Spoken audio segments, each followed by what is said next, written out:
guys, is we get a start underway. So Jane's in a cafe. Oh, bless. Okay, right. So no problem there, Jane. But appreciate you getting involved here. Okay, so right. Okay, well, let's get the show on the road. And to say, my name's Andy Green. Next slide, please, Max. So I'm one half of Cockney Cultures. That's a partnership between a social enterprise I'm a director of called Grow Social Capital, which works to promote greater communal resource and enabling people to make the most of their potential, their communities. And as I say, we work to like this campaign about promoting shared identities. And we've just got coming in the room my colleague, Saif, with brilliant timing, Saif Osmani from the Bengali East End Heritage Site. Morning or afternoon, Saif. How you going, mate? Do you want to just introduce yourself briefly, mate? Yeah, absolutely. My name's Saif Osmani, and I'm part of a group called the Bengali East End Heritage Society, which started in 2016. And partly in response to all the changes happening in the East End of London. We're just trying to highlight a lot of the issues affecting our community. So I'm very happy and proud to be part of the Cockney Festival. Brilliant, mate. And I say, together we run the Modern Cockney Festival, which is in its second year now. And the festival is a celebration of the culture, heritage, and future of the non-posh Londoner, aka Cockneys. And so we've got a month-long programme of events. We'll be telling you a bit more about those. Max, next slide, please, mate. So we're quite proud of our achievements. So last year we succeeded in getting Tower Hamlets Council to recognise Cockney as a community language. Now, it might not sound that significant, but it was the first ever recognition of Cockney as a culture in its 660-year history. And with the recognition of the as a community language, we work with Warwick University to produce what we call a Cockney Blueprint, which we hope will be a stepping stone for other councils, public bodies and organisations to support what we call a Cockney Charter, where really sort of to work together to recognise that we've got a Cockney identity that is something that's of value and has got a proud heritage, which we're going to elaborate a bit more later on now. And as I say, we've got a foundation stone for Cockney heritage being taught in schools, university research, and really to get respect for this culture of the Northern Posh Londoner. Next slide, please, Max.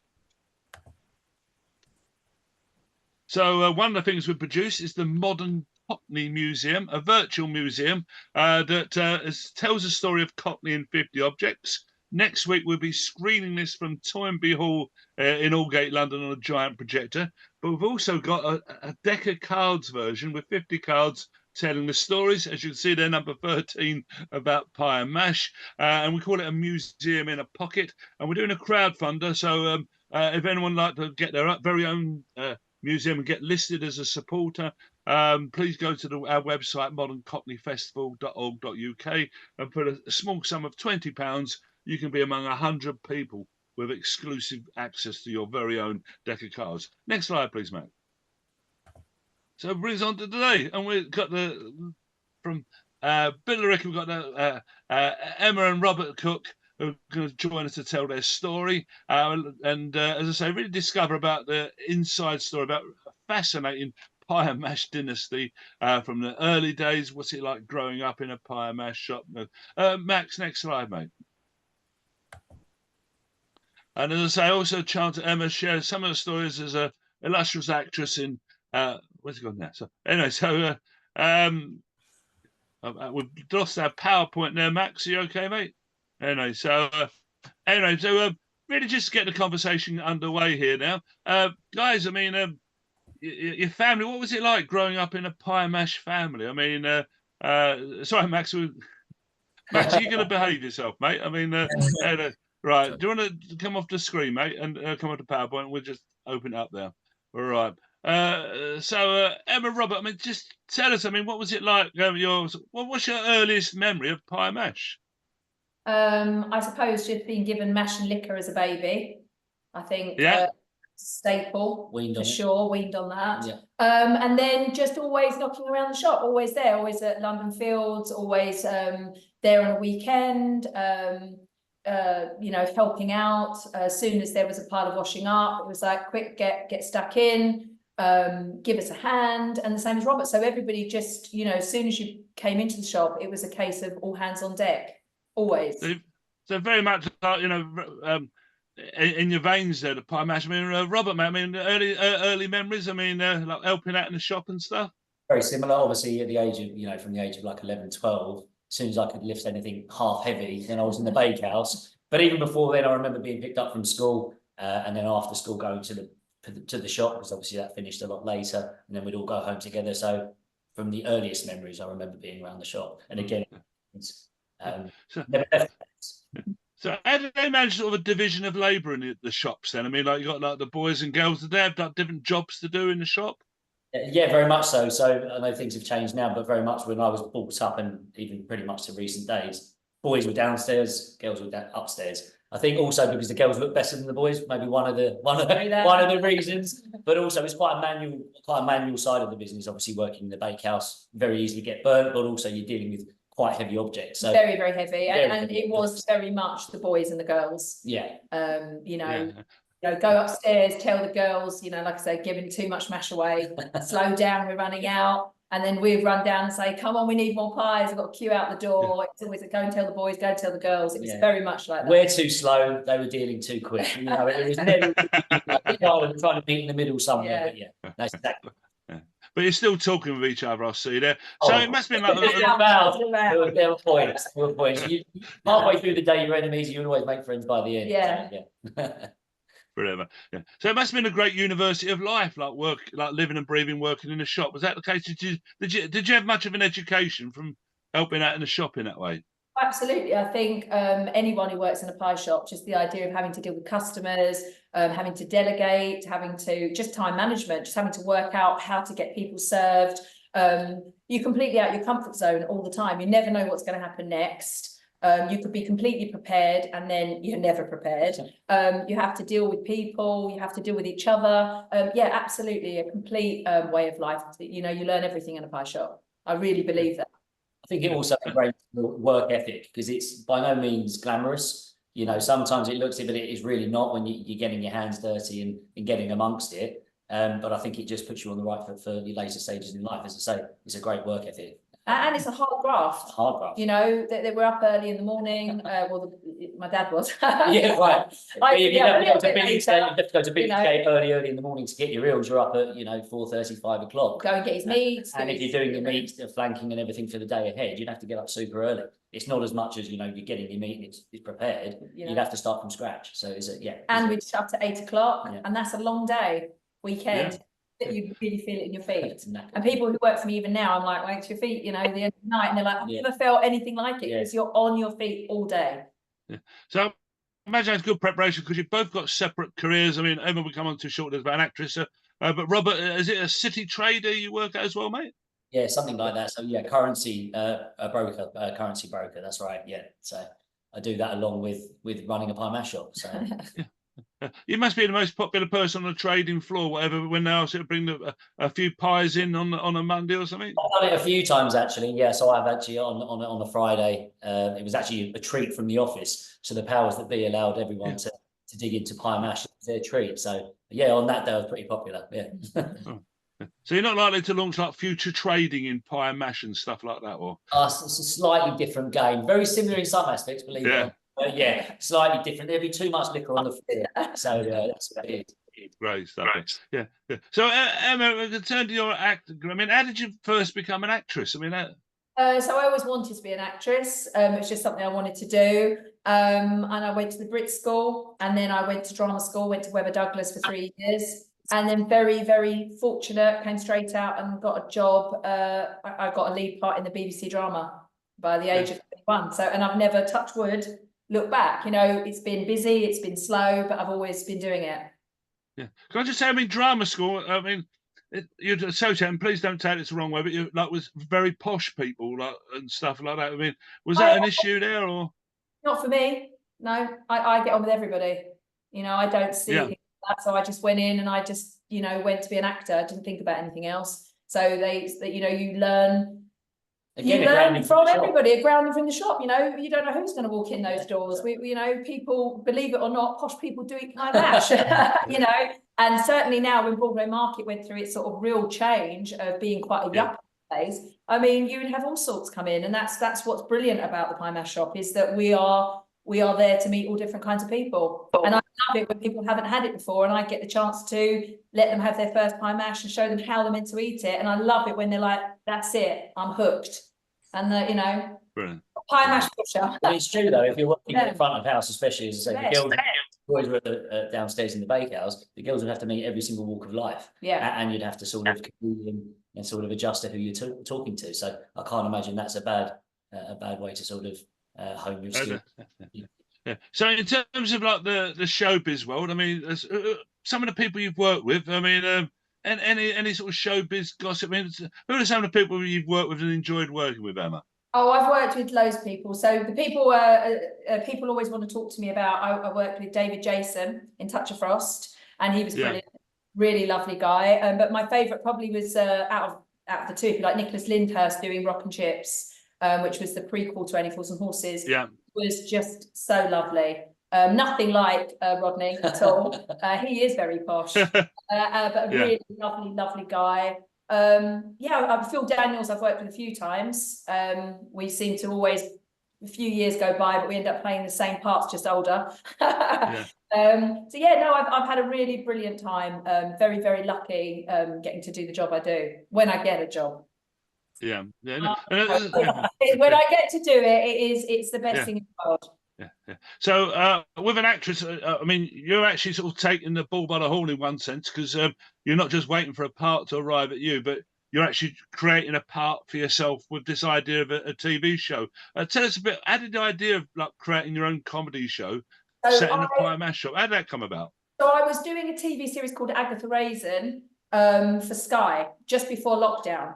And I loved it, brilliant part. And I became very friendly with the producer who was doing it and said, oh, I've got this great idea. A few friends that are writing said, oh, you know, you should write about a pie mash shop. Great. And they said, well, you should do it. I said, oh, I don't want to do it. I just want to be in it. You know, can you write it? And they were like, no, you should write it. Anyway, lockdown happened. Everything went to self-tape. And for one point, it was like nothing. And then it was all sort of self-auditions. And I just thought, if I don't, you know, nip this in the bud and do it, I'm never, ever going to work again. You know, that's how it felt. So I thought, I'm going to start writing. My sister was very supportive as well. She kept saying, if you write it, I'll type it. Because believe it or not, pen and pencil or paper and pencil. And she then has to decipher it. And suddenly I had one episode, then I had 2 episodes. Then I thought, well, do you know what? I then spoke to the same producer and said, look, I've done it. And he said, right, we'll film it. Do a pilot. Hang on a minute, that wasn't the deal. I thought you were going to do it for me. But anyway, so he said, do it. And I hadn't had Instagram until lockdown, but it really does put you in touch with people. And I reached out to Josh James, Laura Smith and Kenny Convey, literally said, there's no budget. This is the script. I think you'd be brilliant as this part. Will you do it? And they all said yes. So suddenly I had 2 Sundays to film, called in a few favours from a very, very good friend of mine, Mannix Ephraim, who helped film it and do the lighting, everything else. Sound was a nightmare. That's a whole other story. But we managed to do it in 2 Sundays. We had the venue. We used my Pie Mash Shop. It's never been so clean in its life, because every scene we're cleaning. So I got free labour cleaning the place. But yeah, and I did it. Then I edited it, which was, again, another huge learning curve for me. And now it is this 15-minute kind of pilot, and it exists. And so now I'm going to try and sell it. That's the idea. With which I've written actually 6 episodes. It goes on and on and on. It's a proper drama. So that's so it's a case of like almost like creating your shop window and being out there. And as I say, fingers crossed, it'll be picked up. But if I'll just digress slightly, I mean, just to reminisce. Sorry to interject this here, but hey, when we were kids, we grew up in Poplar and Bow. My mum used to go shopping in Roman Road on a Saturday, and we used to go to Kelly's on Roman Road, and we'd give me big brother a quid or wherever it was. But my mum's advice to us was always sit at a table in the window, because they give you bigger portions. So I don't know whether that's true. Right, the logic behind it. No. You're probably not wrong. Like to make it advertising for everyone else to come in. But it seems to me, though, that sort of philosophy is what you're about here. That you've got the pilots putting out there in a shop window, and you know, as I say, there's many different potential partners to realise its potential. But you've essentially created a shop window for your idea, yourself, the program, and it's got. So, can I make a suggestion? And I mean, I've got my friend Max here as my sort of technical whiz. Max, are we able to sort of share some of the clips from the Pie Mash Girls? And Emma, any comments about like what gave you the idea for the clip? Anything unusual, funny stories? Please do share, man. So, Max, are you ready to roll with the camera? Yep. Let's go then. I'll share it with you now. And fingers crossed, how technology is working here. So, is that on the Emma? So, this is Emma's Instagram, and fire away, mate. Got to get all right. What's your base and honey, then? What? Money, come on, girl. Oh, good one. £3.50 then, please. Bloody hell. You need a mortgage for pie and mash. Do I get him right, oh? Go on, what do you reckon that is? Go on. Go on. Trifle? Trifle? What?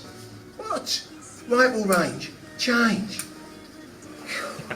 You said you was a cockney. Well, I didn't. You didn't. I thought trifle was a pretty good guess. What's trifle? I've never heard of it. Trifle?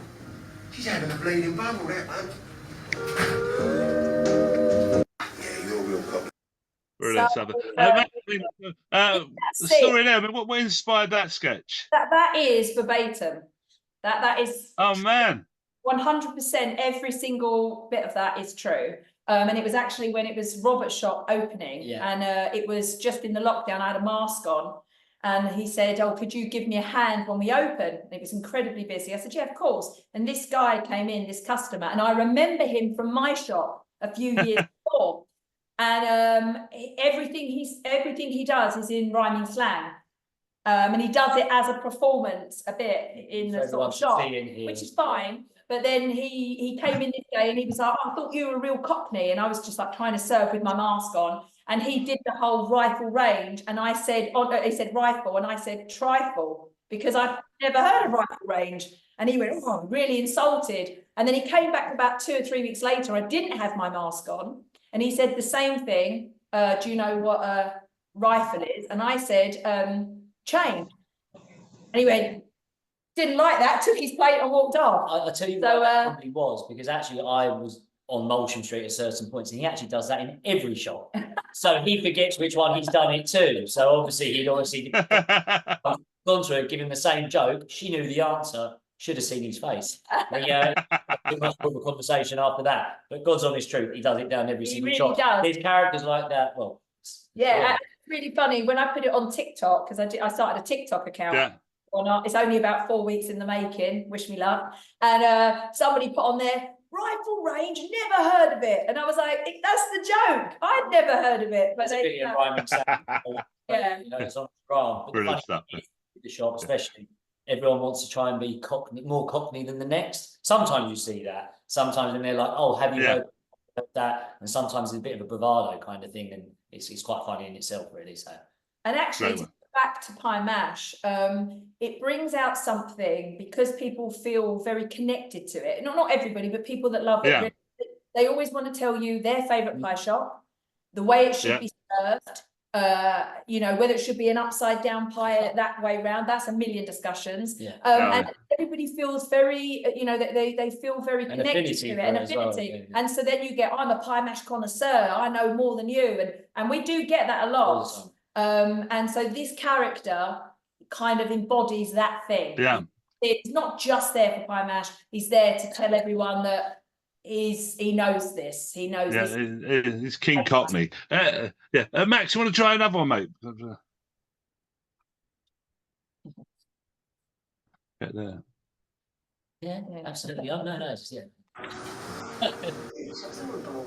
Oh, I was only joking. He knows you're not my mum. That was really spiteful. Oh, come on, you love a joke. Oh, yeah. Funny, laugh it up. Come on. This way. Oh, for God's sake. We know you're younger. Shut up. Come on. Shut up. You're a baby face. Like a child.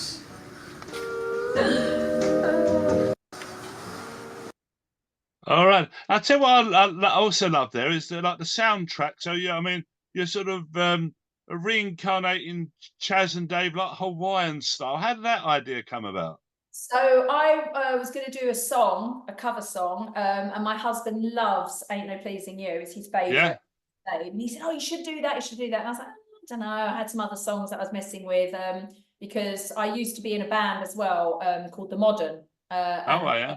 Albums out, and there were a few songs on there that never made the cut. So I was thinking, I'll just use one of those. But my husband was like, no, you should definitely re-record this. And so I went to my friend's studio in London, who used to be in the band, and he did the vocals. But we have a fantastic producer called Nick Zart, who did the second album for us. And I kind of gave him the brief of what we were doing. And he sent me this backing that has this it's kind of this 50s feel. It's got this Hawaiian, it's kind of depressing, but nice. And it really works for Pie Mash Girls. So we did this cover, and so I've used it through all the clips, and yeah, I think it's brilliant. And he literally took it from what I wanted and gave me back something probably even better, I think. No, I think it's a wonderful sort of reiteration and mining this Cockney culture we've got, but taking it forward in a new way. I love that bit. Max, any more clips, mate? One more for the road. You knew? No, I'm here all the time.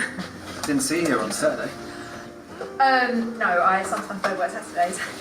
Also, I would have recognised you. Got lovely eyes. Oh, so have you. I mean, I don't know if you need glasses or anything. I mean, you think my eyes look lovely, so maybe you do need glasses. No, I don't need glasses. So you don't work on Saturday? All right, interesting. Is it? Yeah. So that's just a bit, but which you see is that when my sister gets upset with me afterwards is because we both kind of think he's kind of dishy, if you like. We fancy him, and then I embarrass my sister by saying, when he says, "Oh, you sisters," I say, "Oh no, she's my mum." And that's another true story, what I did to my sister.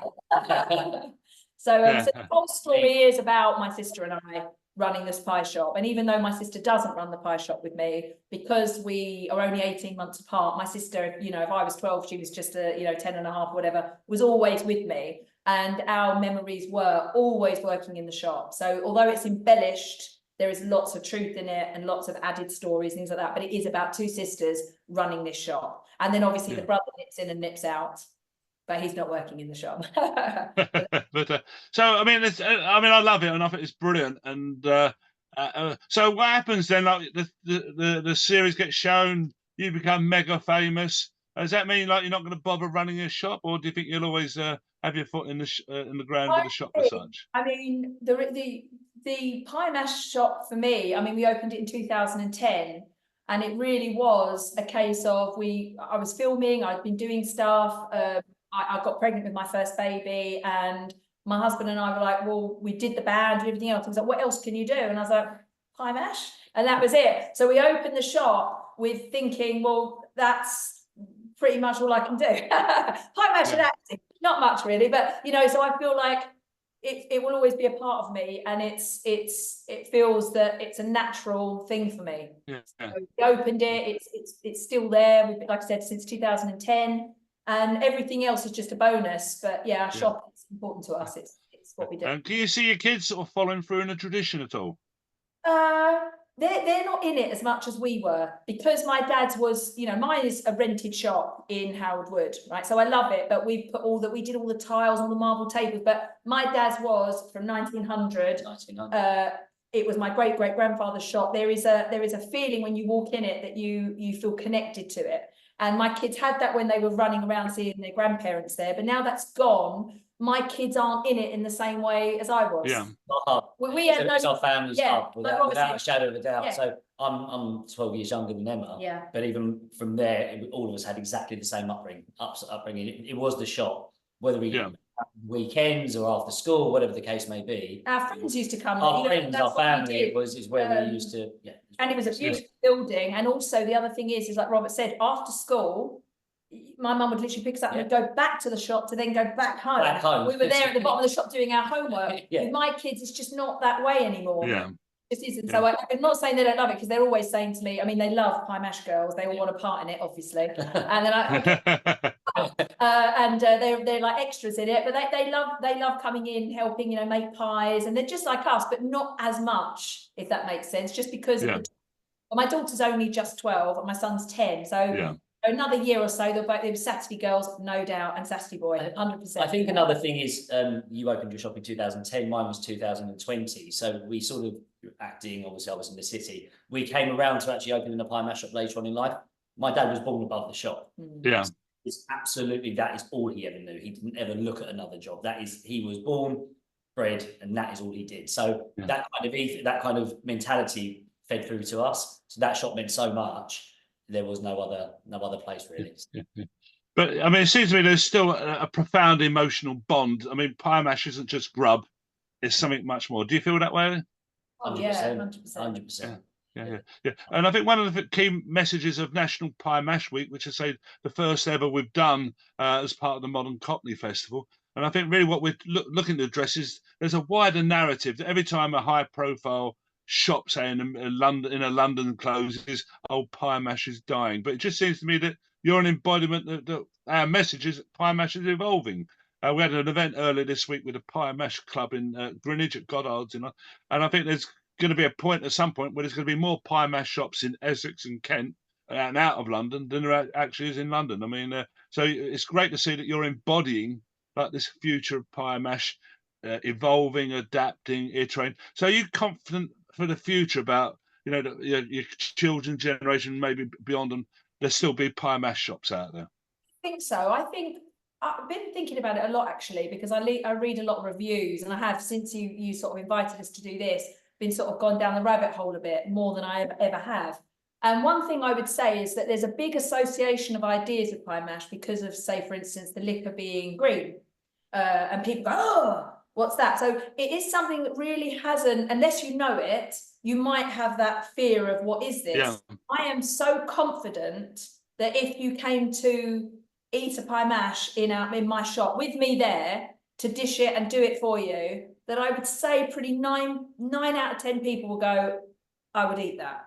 I like it, I get it. But until you try it, you wouldn't necessarily know. And I think that's a thing with pie mash. When you see people put their plate up and there's like liquor on it and mash, people go, oh, I don't fancy that. And it doesn't look like a Michelin star, you know, restaurant, or like what they're used to at the Brentwood kitchen or something like that. But if I could get them in and you say, right, this is how it is. You put on your chili vinegar, your salt, your pepper, you cut it down the middle. Oh my God, I want one now. You know, I reckon we could, you know, turn people onto our way. But it is that with the liquor. I think people, if they've been introduced to it, you'll find very much that people that do eat pie mash, their dad ate it, their granddad, their great granddad. They've all got stories. They've all got an affinity. They've all got a bit of nostalgia with it, which is great. Which is introduced right. Absolutely, half the people go, oh, I used to go with my granddad to X after West Ham or whatever the case may be, and you can see how they're talking to you. They're beaming as they're saying it. So they've got no problem with it. But somebody who's being introduced later on in life, they can sometimes go, oh, that looks a bit. Yeah, if you've only had sort of your McDonald's or a Five Guys, that's what they're looking for, whatever, right? So they look at that and go, why would I eat that? Yeah, of course. And I get it because you don't know. But if you were to say, look, it's literally a beautiful meat pie, potato and parsley sauce. It's actually but this is why, going back to what you just mentioned, is in a lot of the pie mash shops maybe are emigrating to like the home counties, and there will be a point, I'm assuming, where there'll be more on the home counties than there will be in London, and that's because the kind of people living in London are different, and a lot of people are moving out to the home counties, and maybe they're from South London or East London. Old Cockneys going, oh, do you know what I could do without here is a pie mash shop. Well, we hear them, and we decide to follow them, and that's what it is. But really, the last thing I'll say is when my dad did sort of, when it was coming to the end of Broadway Market, when it did change, they still would be queues out the door for people that hadn't necessarily been brought up on it, that got the flavour. Yeah, that's correct. Yeah, and that does happen. They lived in the area and they were like, you know, I'll try it. If they had my dad, who was very, very good at sort of saying, have it like this, try it like that, you know, because we are like that as a family. We'd say, listen, you're not doing that, right? Like, let me just show you how to put that chili vinegar on and change your life. You know, suddenly you'd have a queue out the door because they've got the flavour. So I do think it's just a case of, like I said, it's an association of ideas. If you haven't had it, you're not going to know. Yeah, and it seems to me that it's an inspiration there and a call out for why we're having National Pie Mash Week to celebrate the culture and shops, and also the Modern Cockney Festival of keeping alive a sense of heritage, of lineage, of continuity with something that's very important to us. We're going to have one film before we move on to wrap up. Max, you want to share with you now the promotional film that's been created for National Pie Mash Week. And National Pie Mash Week has been delivered with a massive amount of voluntary effort. Everyone's given their time for free to make it happen, including us at Cockney Cultures. We've had a lobbying firm come up. We've had a PR firm, a designer, a web developer, and now we've got a film of with the great comedian Arthur Smith doing a voiceover supporting the campaign. Max, can you share the film? Let's say the first ever generic promotion of Pie Mash, as we understand. So Max, can you get us on the screen, mate? Yep, of course. See that right? You can see that fine. Fire away, Max. Perfect. Open your eyes to artisan food, freshly cooked every day from unique recipes, often handed down through generations like cherished heirlooms, delighting knowing locals and the intrepid tourist. An iconic indigenous food unique to London and beyond. Unrivaled, authentic capital cuisine. It's called Pie and Mash, the traditional dish for the non-posh Londoner. Tell the world how much you love it and support the campaign to give Cockney cuisine the respect it deserves. Get stucky. Brilliant stuff. So thanks. We've got Philip has raised his hand. Philip, mate, hello. How you doing? Where are you calling from, Philip? Do you want to unmute, mate? If you press the unmute button, mate, we can hear you. That'd be great. All right. We still can't hear you, mate. That's right. That's good, mate. Philip, where are you calling from, mate? I'm actually in hospital, at Bart's Hospital. I'm coming out today. You'll be pleased to hear. Oh, mate, we'll have a pie mash to celebrate soon, mate, yeah? Exactly. I'm a big Pie and Mash fan. I'm also an actor, and Hello. Oh, nurses are coming in. I might have to stop. Have you got to do things to me? Yes, please. To say, I was interested to see what stage you were at with the script and whether you actually had the first episode written down, and whether there was like a short promo film that you've done. But I'm going to have to go because the nurses are here. This is all live drama. I'll be in touch with the lady who's written the first episode. Brilliant. Just answer the question: is it still a pilot?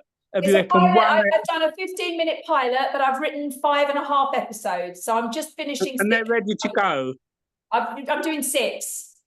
And they're ready to go. Oh yeah. Okay, I'll be in touch with you anyway because I'd like to read them and maybe give some feedback. Oh, lovely! Thanks so much. That'd be lovely, mate. That'd be lovely. Then. And good luck. Bye. Good luck with getting Bye. out of hospital, mate.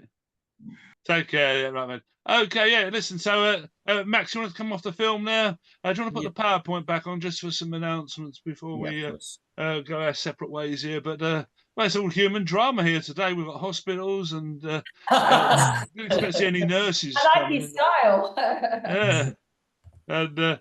All right, so just to wrap up, so as I say, this is the National Pie Mash Week. It's been a phenomenal campaign. Max, you want to go on screen share, mate, please? And as you see there, Emma's kindly supporting the campaign with her own campaign poster. And we're campaigning to get Pie Mash what's called protected status. So you got things like Cornish pasties and Bramley apple pie. Well, other places have got their protection status. Why not Pie Mash? And so we're launching a campaign, let's say, to get Pie Mash protected. We've got a PR lobbying firm providing their services for free, which is brilliant. And it's a process where we need to submit to government the call to make it protected and get through the protection status. And we launched a petition to support us now. I know it was about 2,500 last time I looked, so we've got 2,500 people signed. But the massive plea, please, if you've not signed, sign it. What happens is that the petition site's called 38 Degrees, and the more signatures on, the more it reaches out. So it's got a database of about 1.5 million people. and the bigger the petition, the more it rolls it out. So please, please, please, not only sign yourself, get everyone you know to sign as well to make as much impact as possible. Next slide, Max, please. And then just to round up, it says National Pie Mash Week is part of the Modern Cockney Festival, and we've got a whole series of events coming up. Saif, hello, mate. Do you want to unmute and tell us a bit? It's happening tomorrow, isn't it, at Whitechapel Art Gallery? What's happening there, mate? We've got a workshop at the Whitechapel Art Gallery inspired by the Pearly Kings and Queens, so you can take a Cockney character through their own journey on make your own sign, print your own Cockney chat badge, and obviously you can start to design your garment, which is inspired by the Pearly Kings and Queens. And we've got a whole series of other talks along there, including the art market stall there, where we've got a film screening of the Cockney Sikh, who is Sue Weston, who was brought up in and off Brick Lane, including tours of Brick Lane about what's going on. Fancy a Ruby Murray going on there. And then, as I say, also we've got we've got one of the country's leading experts on well-being, a guy called Professor Vincent Deary. If you check him out on the web, he's leading guru expert, and really about how being Cockney can make you healthier. Having a positive sense of your self-identity, it's there. Like you've got a positive sense of who you are, what you're about. It boosts your well-being. We've got other events the following week. We've got including fascinating insight into the 300-year story of Black Londoners, Black Cockneys, sharing their story going forward there. So still much more fun to have in the festival. Still much more to be done with National Pie Mash Week. Next slide, please, Max. And really, as I say, just to sort of round up the festival there, that as I say, we're promoting a Cockney identity based on positive, inclusive values, a celebration of the rich heritage of whatever form of Cockney you are in this rich mix going forward there. And as I say, do check out our website, Modern Cockney Festival. Lots more fascinating story, history, background information, plus details of our events. So we're going to come off the PowerPoint now. We had an event earlier this month about Cockney accent and dialect, where an expert on Jewish culture and heritage highlighted that the word schmooze is a Yiddish word that means sort of in non-Jewish, about to ingratiate yourself. But actually, in the Jewish Yiddish context, it just means having a chat. So I'm going to schmooze around for another minute or two. But massive thanks. If you can maybe show your thumbs up, say big thanks to the Robert and Emma for fascinating insight into the world of being a part of the Pie Mash dynasty, and massive good luck and best wishes and anything we can do to help you, Emma, on your mission to get that on our screens going forward there. So a pleasure really to meet you guys and share your story. We will be recording this and then putting the recording out on our website and across social media. But massive thanks going forward there. Max, you want to stop the recording, please?